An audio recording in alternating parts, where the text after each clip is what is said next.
కొత్తగా గమ్మత్తుగా ఉంది కదూ. ఏం చేస్తాం, డాక్టర్ గారు నెల దాకా దూరంగా ఉండమని చెప్పకపోతే నన్ను మీరు ఆఫీస్కి రానిచ్చేవారా? అసలు నేను గది దాటి బయటకు వచ్చేదాన్నా? అంతా అప్పమే కదా, చెప్పమ్ము.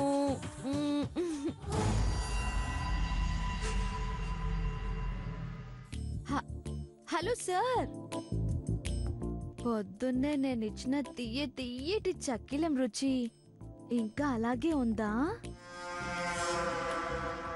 అప్పుడే మీ బుగ్గ మీద నా పెదవుల తడి ఆరిపోయిందా?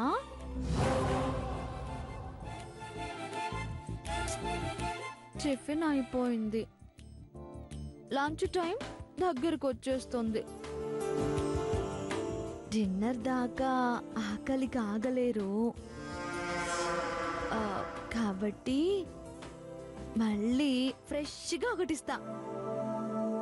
నేను వచ్చేదాకా మీరు దాన్ని భద్రంగా దాచుకోండి, ఓకేనా?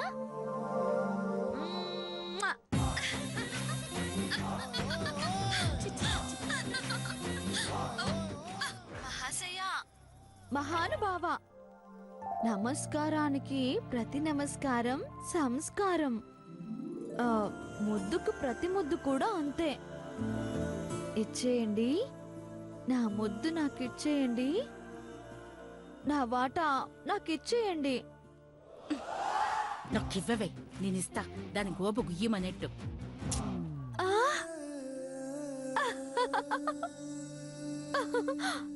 తేనె, చక్కెర, బెల్లం అన్ని కలిపిన శృంగార దేవత ప్రసాదంలో ఉందండి. అయ్యో బాబోయ్. అవును, ఉదయాన్నే మీరు ఏం తిన్నారండి? అసలు ఏం తిన్నారో చెప్పండి.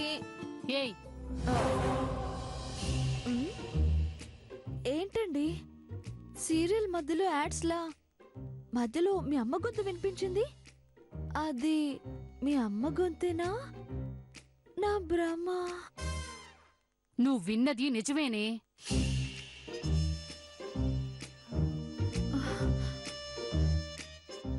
ఇదేమిటి అత్తగారు, కొత్తగా ఇలాంటి బుద్ధులు పుట్టుకొస్తున్నాయి? మొగుడు పెళ్ళాల సరస సల్లాపాలు, విరహతాపాలు, ముద్దు ముచ్చట్లు, ప్రణయ సంభాషణలు అన్నీ వినాలన్న నీచమైన ఆలోచన మీకెలా వచ్చింది? నోర్ముయ్. ఎంత బరితెగించిన ఆడదానివే నువ్వు. అది ఆఫీస్ అని ఇలాంటి దరిద్రమైన మాటలు మాట్లాడకూడదని మర్చిపోయి మగాణ్ణి రెచ్చగొట్టే మాటలు మాట్లాడడానికి సిగ్గులేదు? నాకెందుకు సిగ్గు? నేను నా మొగ్గుడుతో మాట్లాడుతున్నాను, మధ్యలో మీకేలా బాధ? సెల్ ఫోన్ రీఛార్జ్ చేస్తే పక్కోడు సెల్ ఫోన్ లో బ్యాలెన్స్ పడ్డట్టు అనవసరంగా నా ముద్దు రాంగ్ అకౌంట్ లోకి వెళ్ళిపోయింది. పోతే పోయింది. సాయంత్రం నేను వచ్చాక మళ్ళీ ఫ్రెష్ గా క్రష్ గా ఆయనకి ఇంకోటి ఇస్తా. ముద్దు ఇస్తావే, ఇస్తావు. నేనిచ్చేది రుచి చూస్తే ఇంట్లో నా కొడుకు ముందు తలెత్తుకోలేవు. అబ్బచ్చా, అంత తలెత్తుకోలేని దిక్కుమాలిన నీతిమాలిన దరిద్రమైన నీచాతి నీచమైన పనులు నీకు ఆ కుంటి ముసల్దానికి తప్ప ఇంకెవ్వరికి చేత కాదులే గాని ఇంకో మాట చెప్పు. నేను చెప్పేది ఒకే ఒక్క మాట, ఒకే ఒక్క బాణం. అది సూటిగా నీ గుండెలోకి దిగుతుంది. దెబ్బకి దెయ్యం దిగొస్తుంది. జీవితంలో హోమం మాట ఎత్తకుండా అసలు వేరు కాపురం ఊసే మర్చిపోయేలా ఇవాళే ఇస్తానే. ఈ భారతి సత్తా ఏంటో చూపిస్తా. అత్త పోట్ల గిత్త వస్తా, నీ సత్తా చూస్తా. నీ మాట మూటగట్టి నీ నెత్తినే పెడతా. నీ బాణం విరగ్గొట్టి నీ ప్రాణం విలవిలలాడేలా చేస్తా. అవును, నీ పక్కనే నీ మొగుడు, అంటే మావయ్య గారు కాదు, అదే ముదురు డొక్కు ముసల్ది, అది ఉండే ఉంటుందే. నీ కాదు గాని దానికొక రోజు ఉంటుంది నా చేతిలో. కాటికి చేయి చాపినా దాని బుద్ధి మాత్రం ఇంకా గూటికి చేరలేదు. చెప్తా, నీ కాదు దాని సంగతి చెప్తా. ఓసేయ్, నాతో పెట్టుకోకే. తిరుగులేని ఆయుధంతో ఎదురు చూస్తూ ఉంటాను. తిరిగొచ్చి తోక ముడుచుకునేలా చేస్తాను.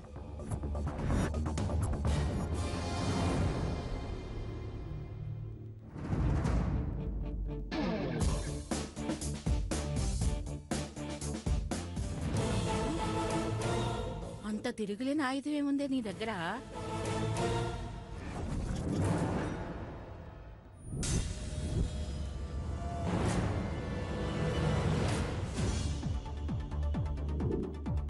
రా చెప్తాను. ఎక్కడికే? రామ్మా, రామ్మా, అబ్బా ఎక్కడికే? రామ్మా, రా చెప్తాను.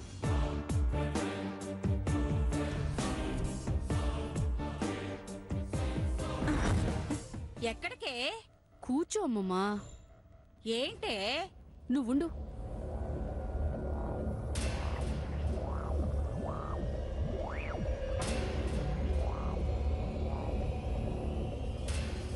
ఏం చూపించబోతున్నావు?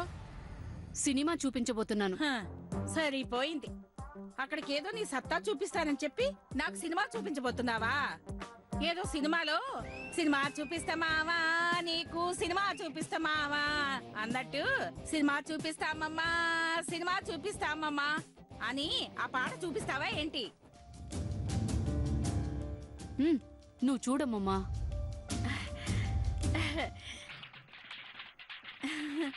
శ్రీరామరాజ్యం. అబ్బబ్బబ్బబ్బబ్బా, ఏం సినిమా!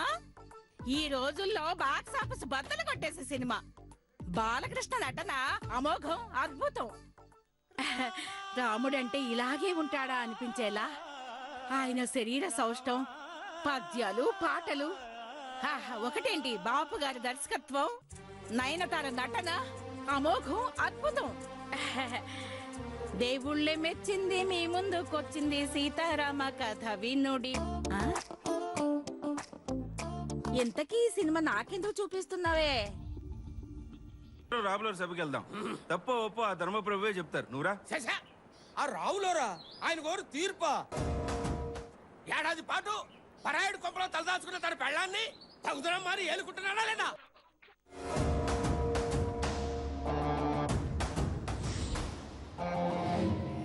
ఏం అర్థమైంది?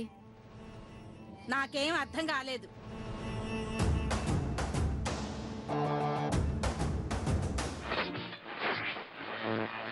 రావులో సభకి వెళ్దాం. తప్ప ఒప్పో ఆ ధర్మప్రభువే చెప్తారు. నువ్వురా. ఆ రావులోరా ఆయన కోరు తీర్పా.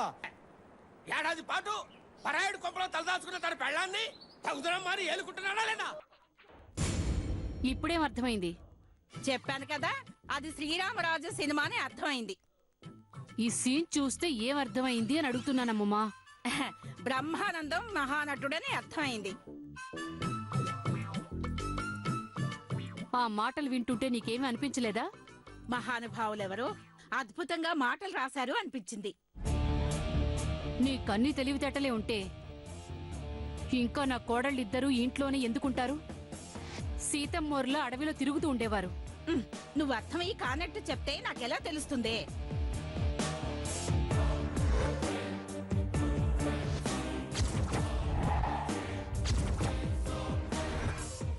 అమ్మమ్మా, ఇదే నా ఆయుధం. ఏంటి శ్రీకృష్ణుడు చక్రం తిప్పినట్టు నువ్వు ఈ సీడిని తిప్పుతావా? దానిదెంత కోడిమెడైనా ఇదంత వాడిగా ఉండదేమో కదే. పిచ్చమ్మమ్మా, ఎవరో ఏదో అన్నారని సీతమ్మ లాంటి మహాసాధ్వినే రాముడు అడవిలో వదిలేశాడు. నిజంగా తప్పు జరిగిందని, పార్థుని పొడిచి ఎవడో వరూధిని ఎత్తుకెళ్లాడని, 4 రోజులు వాడి దగ్గరే ఉంచుకున్నాడని తెలిస్తే పార్థు వరూధిని మాత్రం ఎందుకు క్షమిస్తాడు? తాను ఏ వనవాసానికో అజ్ఞాతవాసానికో పంపేస్తాడు.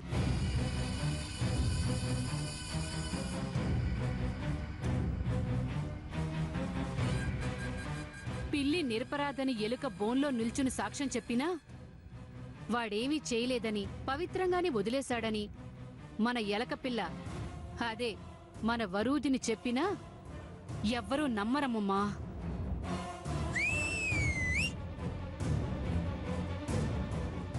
శభాష్ మదవరాల, తిరుగులేని ఆయుధం దొరికింది. నిజంగా ఇది ఎదురులేని బాణమే. ఒక్కసారి లాగి పెట్టి వదిలావంటే దాని పుట్టింట్లో పడేదాకా వెంటాడుతుంది. నువ్వు సూపర్ హే. బాణం వదిలే ముందు తాడు లాగాలి కదా, తెగేదాకా. అది మొదలు పెడతాను చూడు. అంటే ఏం చేయబోతున్నావే?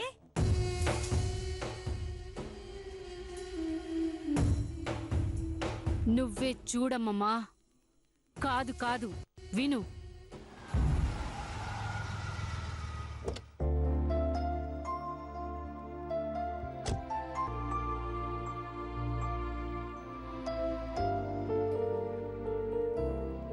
ఇంకేం చేస్తారు?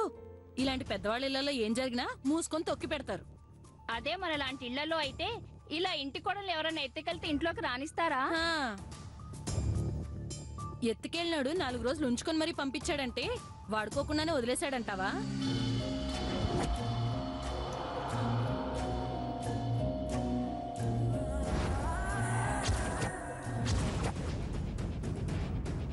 నీ పిచ్చిగాన్ని ఎత్తుకెళ్ళిందే మోజుబడి కదా, అట్లాంటిది ఊరికినే వదిలిపెడతాడా? నువ్వు మరీ అమాయకంగా అడుగుతావే. మోజు తీరేదాకా ఉంచుకునే ఆ తర్వాతే పొమ్మనుంటాడు.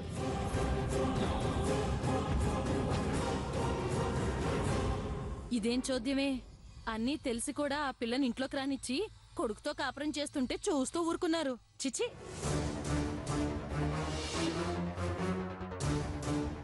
చెడిపోయిన దాన్ని ఎట్లా రానిచ్చారో. మంగమ్మ,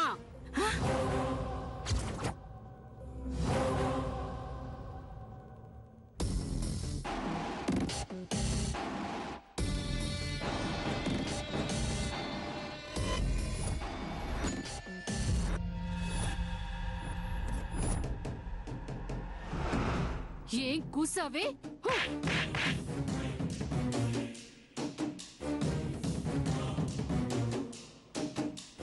ఏం మాట్లాడుతున్నారే మీరు?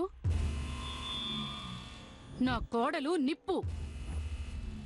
4 రోజులు కాదు, 40 రోజులున్నా సరే పవిత్రంగానే తిరిగొస్తుంది.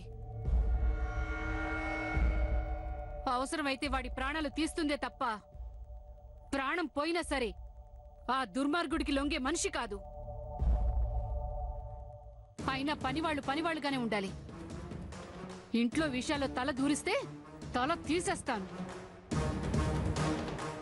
ఇంకొక క్షణం మీరు ఇంట్లో ఉండటానికి వీల్లేదు. వెళ్ళండి బయటికి. బయటెక్కడైనా ఈ మాట పొక్కారని తెలిసిందో మర్యాద దక్కదు. వెళ్ళండి. మ్మ్. మ్మ్.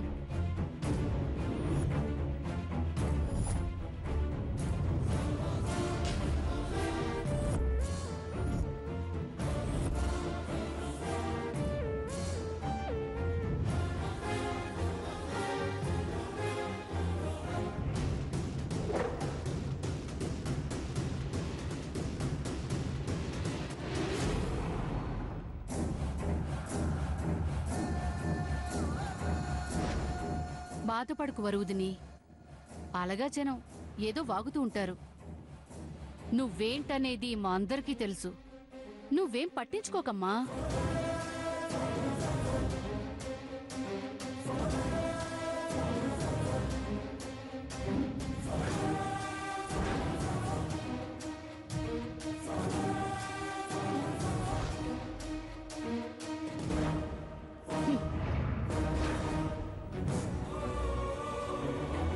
అసలు ఈ విషయం పనివాళ్ల దాకా ఎలా చేరింది? వాళ్ళంత మాట అన్నా మా అత్త నన్ను వెనకేసుకొచ్చిందేంటి? ఏం జరుగుతోంది? ఏం జరగబోతోంది? ఒకవేళ ఈ విషయం ఆయనకు కూడా తెలిసిపోయి ఉంటుందా?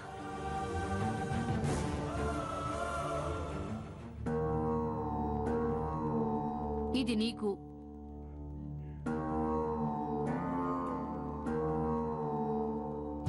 ఇది నీకు. అదేంటమ్మా, నాకు 1000 ఇచ్చారు, దానికి 2000 ఇచ్చారు. ఆ 1000 చెంపదెబ్బ తిన్నందుకు. మళ్ళీ ఎప్పుడు చెంపదెబ్బ తినమంటారమ్మా? ఇంకవసరం లేదు. ఈసారి నేనెవర్ని చెంప మీద కొట్టను, దాని బ్రతుకు మీదే కొడతాను. వెళ్ళండి.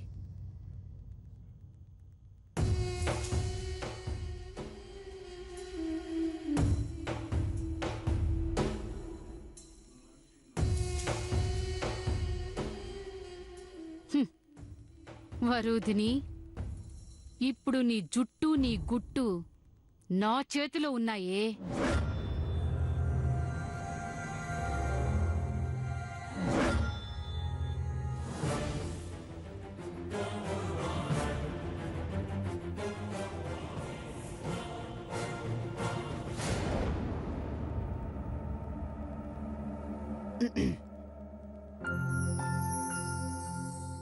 ఏంటి?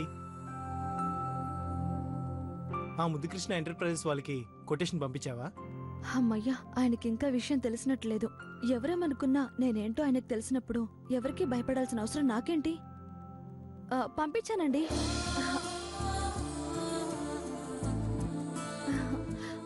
ఏమండి, ఇవాళ ఏం జరిగిందో తెలుసా? ఆఫీస్లోనా? ఇంట్లోనే. ఇంట్లో ఏం జరిగిందో నీకెలా తెలుస్తుంది? ఏమిటో నాకు అన్ని అలా తెలిసిపోతుంటాయి. పొద్దున్నే నేను ఆఫీస్కి వెళ్ళానా, వెళ్ళిన దగ్గర నుంచి అదే సౌండ్ చెవుల్లో గింగిరాలు తిరుగుతూనే ఉంది. ఏ సౌండ్? మీ చెంప మీద ముద్దు పెట్టుకున్న సౌండ్ అండి. ఉమ్మా చుమ్మా సౌండ్. మళ్ళీ ఒకటిస్తే ఈవినింగ్ దాకా అలా మీ మనసులో పడుంటుంది కదా అని ఫోన్ చేశాను. అప్పుడు మీరు గదిలో లేరనుకుంటా. మీరనుకుని మీ అమ్మగారికి ఫోన్లో ముద్దు పెట్టేశాను.